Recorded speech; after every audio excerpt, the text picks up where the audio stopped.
Rosa from the Petit Farci. Welcome back.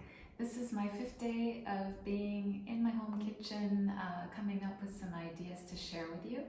And today I want to talk about black beans because it's something that we might all have around in our houses, either dried beans or canned beans, and we might be wondering what to do with them, especially when we find ourselves short of fresh vegetables, as happened to me this morning. So I was expecting a delivery of vegetables from one of my favorite farmers, but somehow the order got mixed up and I didn't receive them. So for a short time I felt quite sad.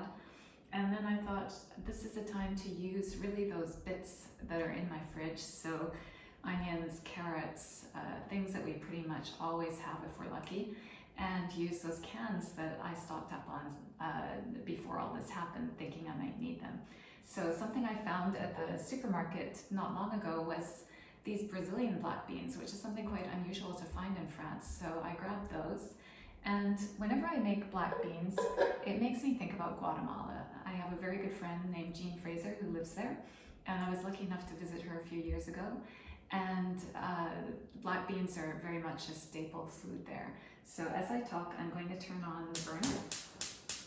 Now today, the black beans that I'm going to prepare I'm not making any claims as to authenticity. I ate some delicious black beans there. When I've looked up recipes online, I usually see recipes for refried black beans when I look up Guatemala and black beans.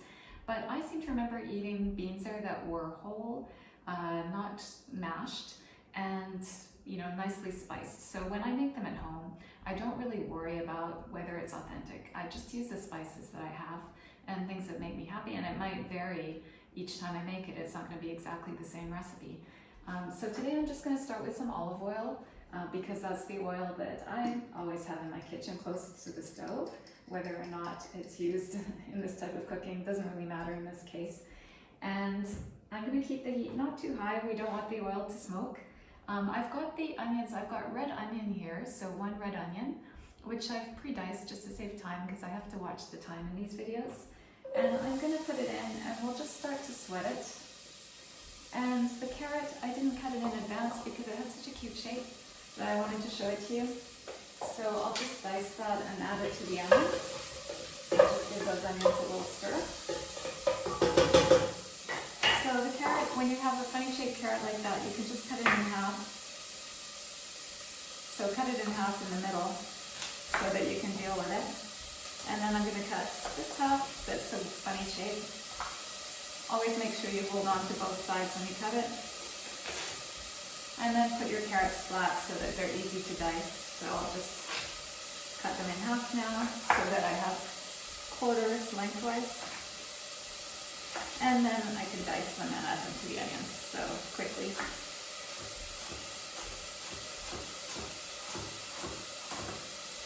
So again, and what's going to make this really interesting today is the chilies that I'm going to use. So I have a student who's come to my class a couple of times and kind of become a friend.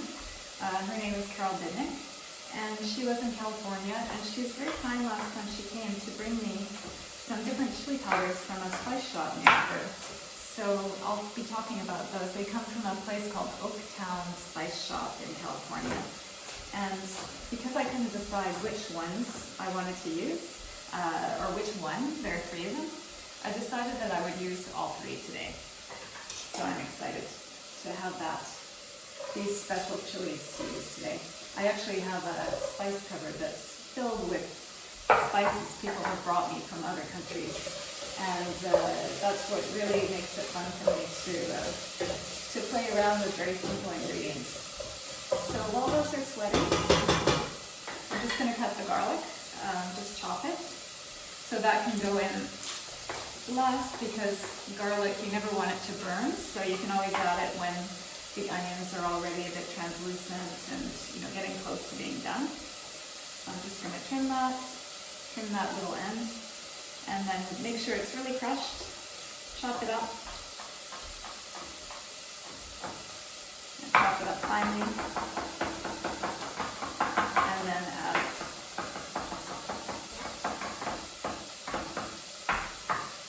So I'll just give those a minute or 2 more before I add the garlic.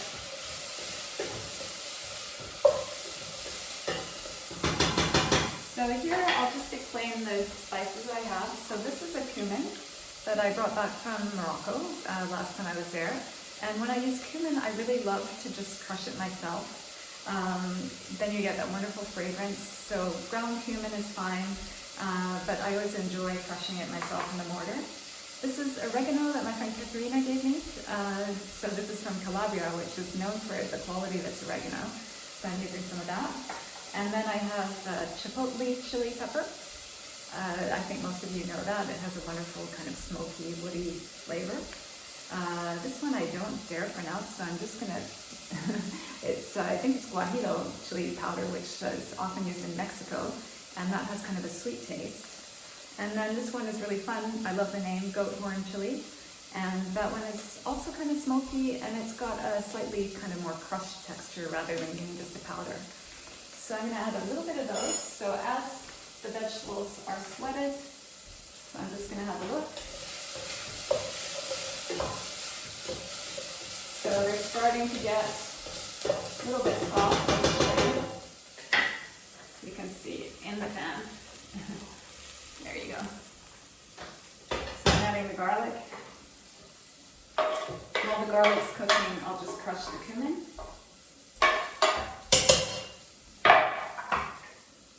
Give that a stir. So I'll put some cumin in the mortar. About, say, half a teaspoon. And if you're feeling a little bit frustrated, as you might be, this is great therapy. Just take something, some spice or anything you want, peppercorns, and grind it yourself. You get to bash it, and you get a wonderful aroma that makes you feel better right away. So now I'm going to add the spices right into the pot. Just get the cumin out. Smells amazing already. Some of the oregano.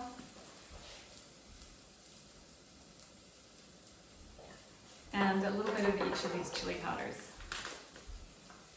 So say about a quarter teaspoon of each because they're quite strong. You can always adjust the chili after, but you can't adjust it down if you go crazy with it.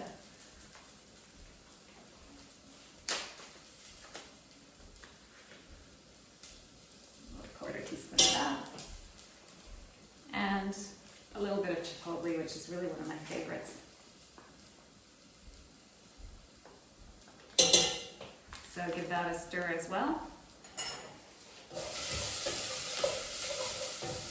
And I'm getting a little bit of caramelization on the bottom, which is nice.